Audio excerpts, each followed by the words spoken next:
Let's look at another real live employee feedback. And today's is, I am pleased with the level of overall benefits. You know Maslow's hierarchy of needs, right?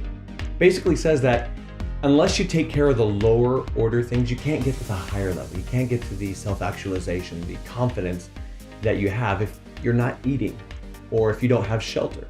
A lot of that is the same within a company as well. If they don't have the basics, then it's really hard to get them really engaged in the work and loving what they're doing so that they can be really, really productive. You'll notice that the score on this one is 33, which means that 33% of the employees in this circumstance don't believe that they have a good level of benefits, which, you got to look at that and say, why is that? You need to dive down deeper. This is a good beginning ping to ask, but you need to dive down a bit deeper and find out exactly why. Could it be just a cultural thing and they really are compensated well, and that you just need to do a little bit more marketing around saying, yes, this is the best thing. These are actually really good benefits.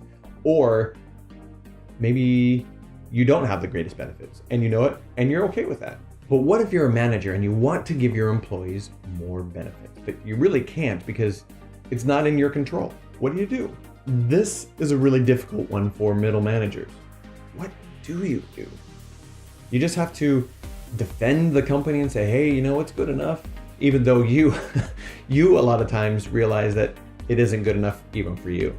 You want to try to find ways to offset it. And that's not easy to do, but you got to look for ways. And then at the same time, another thing you might do is go to HR or go to other leaders and maybe say, hey, look, this is what I found. Figure out what the industry average is maybe, and go to them and say, we're not up to snuff. We need to get to a higher level, and a level that will help our employees stay here and be more engaged in their work. I know that'll take a little bit more money, but if we don't, we'll lose a lot of employees at the same time, so which is more costly. A lot of things you can do along those lines and present different cases. Here's my challenge to you. Ask your team, what do you think? You notice that, for example, 33% of your team, on average, feel that they don't have good enough benefits.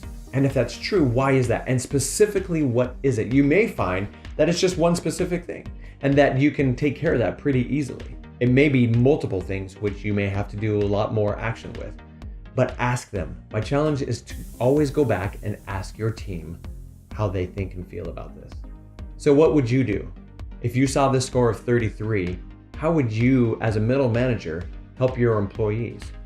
Comment in the Love Your Work Facebook group, and until then, love your work.